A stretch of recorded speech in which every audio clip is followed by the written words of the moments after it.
Yo, what up, y'all? What up, viewers, listeners? Appreciate everybody that been watching my videos, man. I hope that y'all learned something. Um, learn something, man. We all need to learn knowledge. Without knowledge, my people perish for lack of knowledge. So I thank God for anything, the knowledge that I have, and I want to impart it to you. I thank you for listening. I hope that you get something out of it, and I hope that I get something out of doing this so I can grow. I want to keep growing and growing and growing. I thank God. God is good. Last time I spoke about slavery, and it was right on. I like the way it went. Thank you for viewing that. I hope that people understood. My main objective is to not go over somebody's head, because this could be learned right here. This could be understood right here. All the big words, fancy words, and going over people's head, that's not my objective. So I want to keep it right there. Slavery, that was pretty good, I thank God. We learned something, right, y'all? So today, oh yeah, you can get my book, lulu.com, lulu.com, Keo Collins, KEOUGHCOLLINS. Y'all should know my name by now. You can get the book for $12. My first book, entitled My Surrender Is Never, Volume 1. More books to come. They're in the publisher's hands as we speak. 2 of them are. And I'm working on other books. There's many more to come. This is only a beginning, a beautiful beginning to a more beautiful ending. In paradise. I thank God. Today we're going to talk about serving God, how all serve God. We're going to talk about how the atheists serve God. They might not want to, they might not know, but they serve God. We're going to talk about how the drug dealer serve God, the crackhead, the mistress. We're going to talk about the dope fiend, black, white, Puerto Rican, Asian. They all serve God. Of course, the ministers, the people, prophets, all of them serving God. We all serving God, and we don't know, man. God is omniscient. God is everywhere. God is in all things. God is all in all. So check it out how the breakdown go, man. I say it like this. God blew the breath of life in Adam. When Adam pertained to breath of life, he had the Spirit of God. All men have the Spirit of God. So if all men have the Spirit of God, how do that mean all men serve the Spirit of God? Because we have a flesh. That's the clay vessel that God blew it into. The dirt, the mud, which he sculpted into a shell, which is called our bodies. So how do we all serve God? Some men serve flesh, and for those who believe in the devil, some men also serve the devil. So how do I say all men serve God? First of all, the fruits of the Spirit. Fruit meaning a tree. Fruit don't fall far from its tree. Apples, tree gives apples. Orange trees give oranges. Pear trees give pears. The fruit of the Spirit means that God, the tree bears its fruit. So if you see the Spirit of God, it's going to bear witness that is God's Spirit. So when you see God, rest assured you're going to see these things. That's what I'm saying. He's in our midst. When you see these things, you're seeing God in the midst. When you see joy, I got a little cheat sheet, y'all. Bear with me. Learn something. Joy, peace, patience, kindness, goodness, faithfulness, self-control, an even temper. When you see those things, God is in the midst somewhere. When you see any of those things, God is in the midst. That's what I'm saying. I'll say them again. Joy, peace, patience, kindness, goodness, faithfulness, self-control. God is in the midst somewhere. And also, the characteristics of God and his attributes, because God is love. If you believe that, God is love. But what is love? So many people have so many interpretations and definitions of love. I say God is love. I say when you see these things, you see God because you see love. God is love. So when you see love is not kind, love is kind, excuse me. It does not envy. It is not boastful. It has no false pride. It is not selfish. It is not easily angered. It holds no records of wrongs. Love is kind. It is not envious. It does not boast. It does not have no false pride. It is not rude. It is not selfish. It is not easily angered. It might get angry, but not easy. And it holds no records of wrongs, meaning that it don't hold grudges. Love don't hold grudges. So I would say if you see any of these attributes and characteristics working through a person or in a room, wherever you're at, through a person, conversating with a person and getting to know somebody, God is in the midst. If you see any of those things, these are the attributes. The fruit don't fall far from the tree. This is God. Okay. Now, if I'm telling you as easy as that, when you see these things, worship these things. I'm saying surrender to these attributes, surrender to these characteristics. This is God. Easy enough to understand. Now, the world tells you surrender to the prophet, the activist. This is how you find God through a prophet. This is how you find God through an activist. This is how you find God through a minister, an innovational speaker, a dream, a vision. The vision might not always be clear. The minister, the message might be over your head. The prophet might prophesy. The prophecy might not be for you, or he might stop prophesying at some point in time. So, what my point being that this is clarity. Listen and understand clarity and learn something. That this is God. We all serve God. So, trying to find God through these things is hard. But trying to find God through His Spirit, it's not easy. You find God, we see Him everywhere. He's here everywhere. Trying to find God through His attributes and His love. God is love. You understand, okay, so that's what God is. Okay. Me, myself, for an example, to use myself. I was loyal to my block. I was loyal to my crew. I was faithful to my dogs in the streets. At one point in time when I was a teenager, usually mostly when I was a teenager. So I was so loyal. God seen that as an opportunity. He seen faithfulness. That's all God seen, which was one of His attributes and a fruit of His Spirit. If I could get Him to surrender to that loyalness and be faithful to me, I could use Him. So He used what I was using as a negative, and He turned it into a positive for Him, but it was still the same fruit of the Spirit. It was loyalness. Okay. So, okay. I would say that love is the most excellent way. Why is love the most excellent way? I would say that love is the most excellent way because when you're kind, patient, goodness, faithful, do not envy, do not boast, do not brag, hold no record of wrong, kindness, a good person, a nice person, good-hearted person, these are the attributes which come back to you.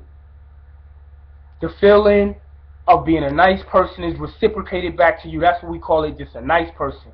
You don't call it serving God in the world that we live in. We don't call that serving God. We call that just a nice person with a good heart. Now the feeling is reciprocated back to you. So it's the most excellent way. Love. All of these attributes are, when you live these attributes, the most excellent way because it's reciprocated because of the law of nature. Nature says what you sow out, what you give out, comes back to you, you reap. What you put out there is going to come back to you. You sow it, you reap it, it comes back to you.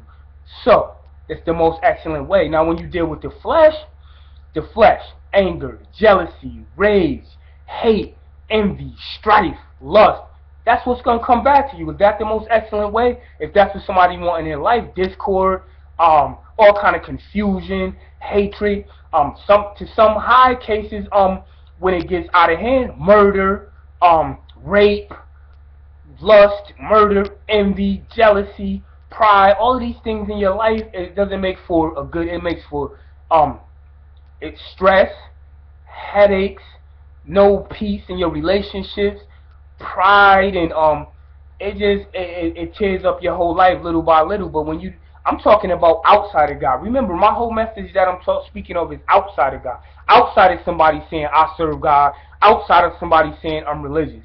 So when you just serve these regular qualities of God and that come back to you, right there you ahead of the game. Love is the most excellent way. When you serve your flesh and the other things, you're reaping what you're sowing, it's coming back to you right there, you're behind the game. So even if you don't want to serve God, if you're an atheist, I say love is the excellent way. What is love? If it's the excellent way, but I'm an atheist.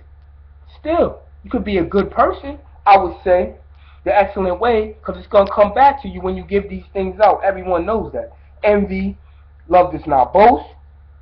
It has no false pride. It is not rude. It is not selfish. It is not easily angered, and it holds no records of wrong. That is love.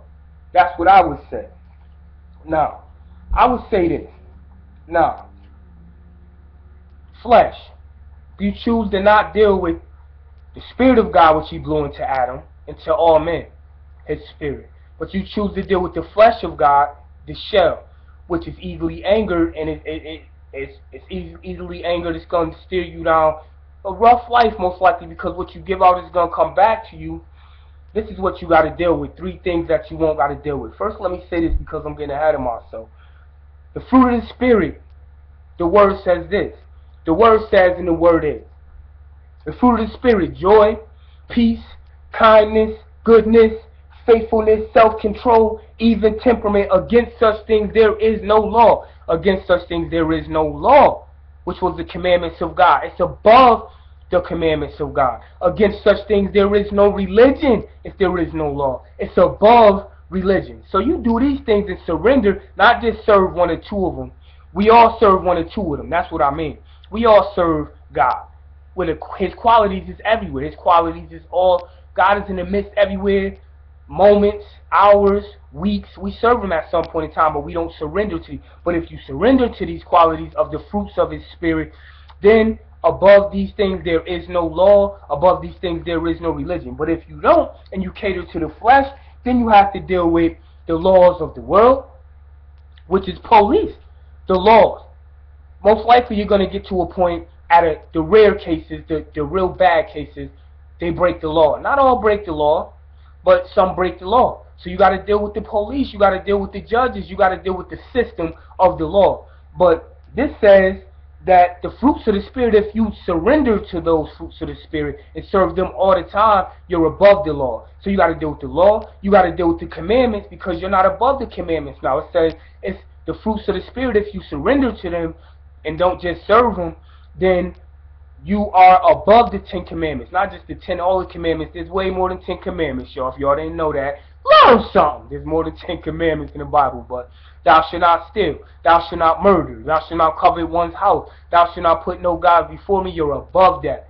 But you got to deal with that now. If you deal with the flesh, you got to deal with them commandments. God telling you, thou shalt not kill. Thou shalt not murder.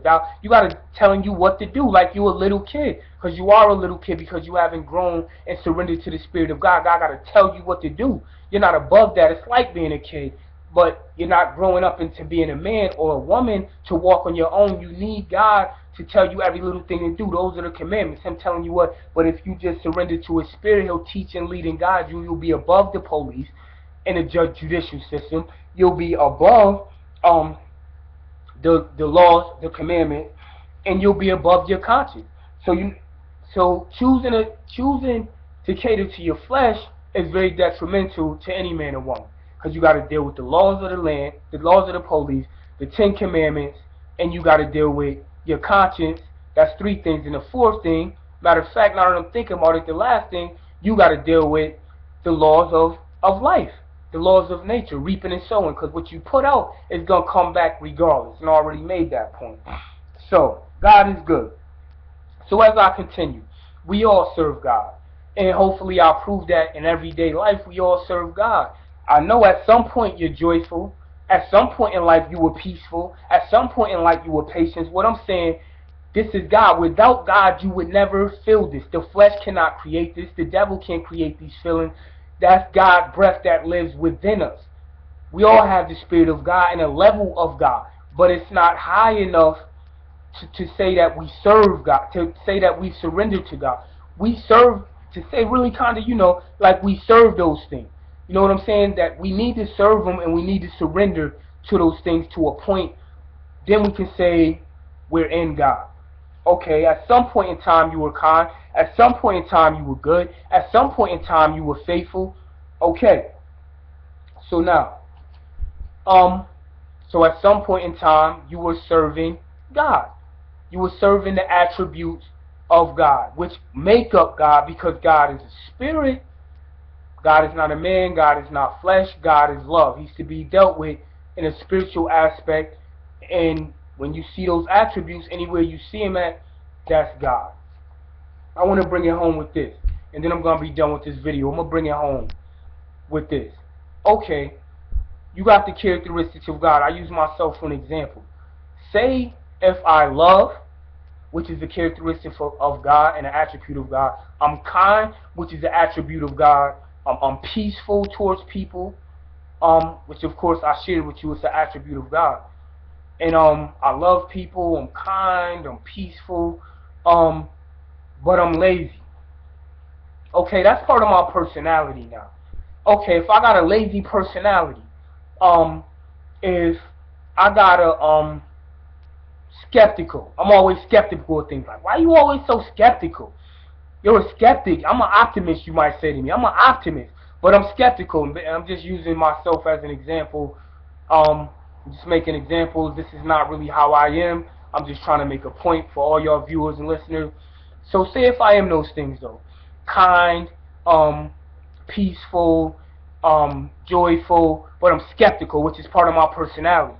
This is the point I'm making. But I'm lazy, which is part of my personality. Now you could say I don't like you. You could say to me, yo, I don't like you. You're skeptical all the time. I like an optimist. And I could say to you, because I know the things that I just tried to share with you, the lesson that I try to teach you about God, I could say to you, okay, you don't gotta like me because I'm skeptical. You don't gotta like me because I'm lazy. That's part of my personality. Everybody has a personality and personality traits and personality characteristics that people don't like. Nobody's perfect. There's things about people that other people don't like. Some people don't click. Some people clash with each other for certain things. My point is about to come out. But if you don't like me because I'm joyful, if you don't like me because I'm kind, if you don't like me because I'm peaceful, now it's not you not liking my personality. You're not liking the characteristics of God that I'm displaying. So you're not liking God. Feel me on that? If you're not liking laziness, it's up in the air. It's my personality. You could not like me for that. Being skeptical all the time, you could not like me for that. All that's cool. I could deal with that. That's fine. But if you don't like me and you don't like fruits of the spirits that I display, my joy, my love, my peace, if you don't like the love that I display, which is of God, that I'm kind, that I don't boast, that I don't envy, you be like, damn. You know what I'm saying? Somebody like, damn, this nigga always acting so friendly. You know what I'm saying? Like he love people. You know what I'm saying? Or some boastful, and he boasted on his car. And I might say something to the effect of, Dad, man, I know you got a nice car or whatever, but you telling everybody, man. It's like I'll be like, you telling everybody, man, you got a nice car. It's like you boasting. Then the dude flick. Rah, rah, rah. See what I'm saying? We'll see the difference. It's not that he's clashing with my personality, which is allowed. He's clashing with the attributes and qualities of the fruits of the Spirit and the love of God that I have. So he's not clashing with me. He's clashing with God. That's what I'm saying. He don't like God. So he don't know he's fighting God because he don't know this lesson he's not fighting me. He's fighting God. Because he's fighting God's attributes and characteristics and who God is and who God stands for and what God is about. And that's the difference.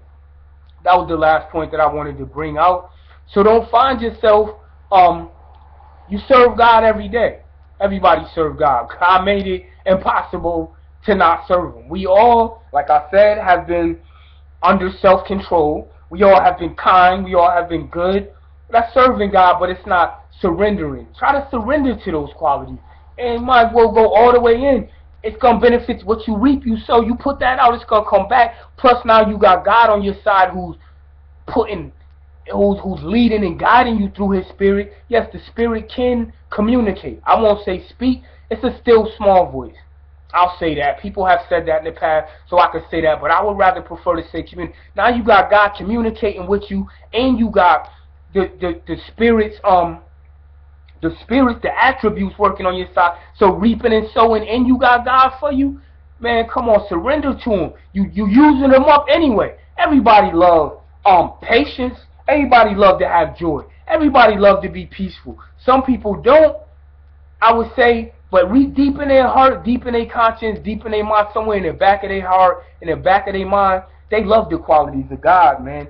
They love it because when they give, even the killers, the murderers, the rapists, because when they give it out, when they be good, when they be nice, when they be kind-hearted and they give that out, they like how it's reciprocated back towards them. When people be nice towards them, they like that feeling. That's called love.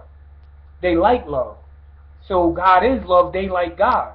You know what I'm saying? But they don't serve God, and they serve God at times, but they haven't surrendered to God to know the person, the being God, the spirit. You know what I'm saying? To the point of where we need to be at for when you know, if you pass away, there's a place you need to be at, man. God is calling and according. There's a place, or to get to a place where you can help others. There's a level that you have to indwell to get in you before you can help somebody else. So I just wanted to let people know we all serve God. I think I'm gonna leave it alone now. I wanted to say some more. I'm gonna leave this alone now. I want to entitle this "Serving God." How we all serve God. That's what I'm entitled this. Last thing I'll say is learn something. And I'll say this. Lulu, LULU.com, where you can buy my first book, My Surrender Is Never, Volume 1. My Surrender Is Never. Learn something. I'm out of here. Keo Collins. And we all serve God. How do we all serve God? How we all serve God. Peace.